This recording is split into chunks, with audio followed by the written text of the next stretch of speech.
right, in this video, we're going to be a little more specific, and we're going to look at the bell curve that Gauss defined or discovered. There was another guy, and I always forget what his name is. I should look it up. But Gauss is the popular one.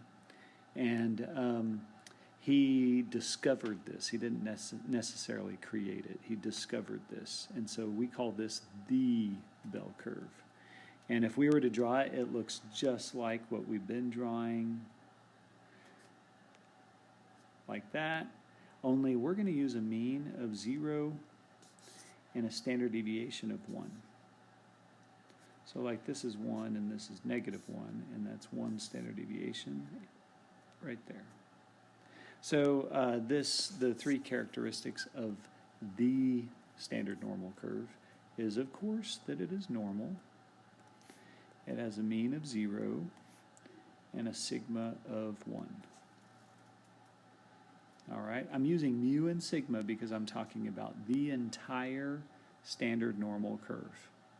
If I was talking about a sample, I would use x bar and s. But we're talking about the population. So I'm using those Greek letters. All right, and on the next slide, well, before I scroll on, notice we have a z curve here.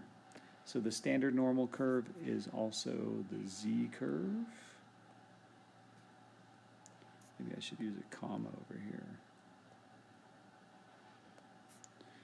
Or the bell curve. It's like the guide that we're following. This is like the exact ruler that we're using to measure every data set that we study. Well, not every data set, but a lot of data sets that we study, we use this ruler. If you want to think of the bell curve, the z curve is like a ruler. All right? So let's practice using just the plain old bell curve. There's no story behind it. We're just looking at table A in our formula chart, or normal CDF on our calculator. So we could use the empirical rule and say it's about 68. By the way, when you see Z, this is talking about number of standard deviations. Remember, we defined that in the last section. Z is the number of standard deviations. So whenever you see Z typed in the problem with numbers around it, it's saying what is the proportion of -1 standard deviation to 1 standard deviation? And it's 68, about. Maybe I should write that. Let's write about, approximately, because it's actually a more precise number. And let's look it up. So grab your calculator. Whichever calculator you use, look at your instructions here. I'm going to show you the Inspire. Sure, sorry I don't have the program for TI-84, but there it is right there.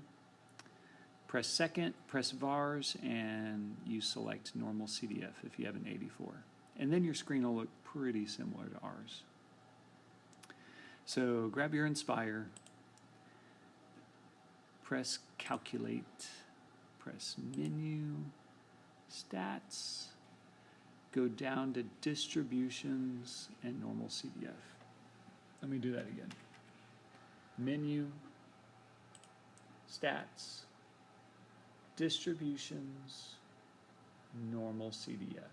Never click normal PDF. We will always click normal CDF. Type in -1 for lower bound and 1. And notice conveniently it defaults to the Z curve because it has a mean of 0 and a sigma of 1. And we get 6827.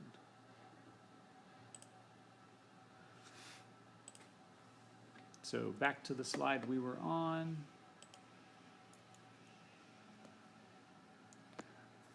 More precisely, 6827. All right, let's try another one.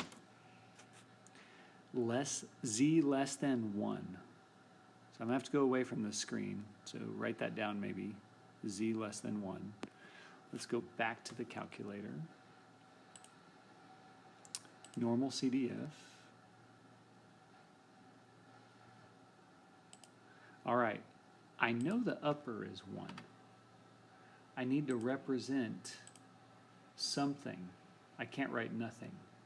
So really, there's no bound. So you want negative infinity. I think if you have a CAS calculator, you can actually type negative infinity. But we just type a bunch of negative 9s. And that represents negative infinity.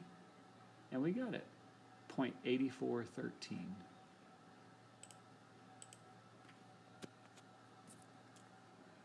So let me write down what we did. We did lower as a bunch of negative 9s. Oh, let me write using normal CDF. Lower, negative 999. Upper was 1. And proportion was 8413, was it? I can't remember. Let's look. 8413. Yep.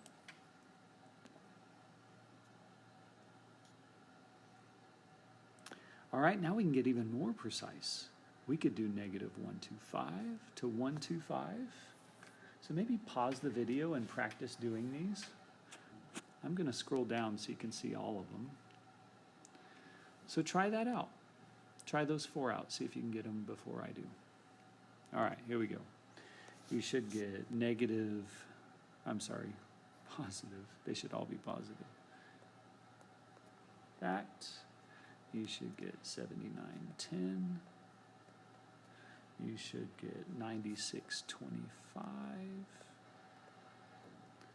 And lastly, 6854. All right, hopefully that made sense.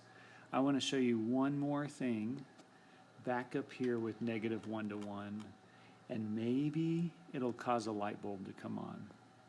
So if you remember, we were looking at those Iowa test scores, the ITBS scores in all the previous videos, with a mean of 684 and a standard deviation of 155. So we drew the big curve and we found all those specific standard deviations. We found 529 to be 1 below, and we found 839 to be 1 above. So that really should equal what we just got.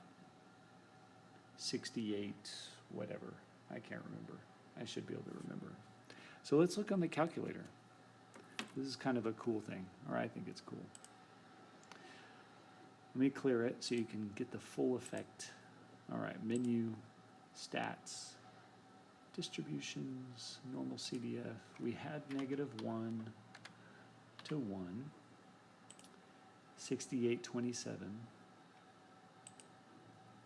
If you want, you can change the mean and the standard deviation. So that was 1 below for Iowa. This is 1 above for Iowa. The mean was 6.84, and standard deviation was that. What answer is it going to give us? Identical answer. I hope that makes sense right there. Let me show you what I wrote. Maybe a light bulb comes on with that. When you see Z, leave mean as 0, sigma is 1. When you see X, we're talking about real world data. But that's the same exact question as what we just had. 6827. All right, hopefully all that made sense. I believe that's the end. Let me see, just to be sure. Yep, no more. See you in the next video.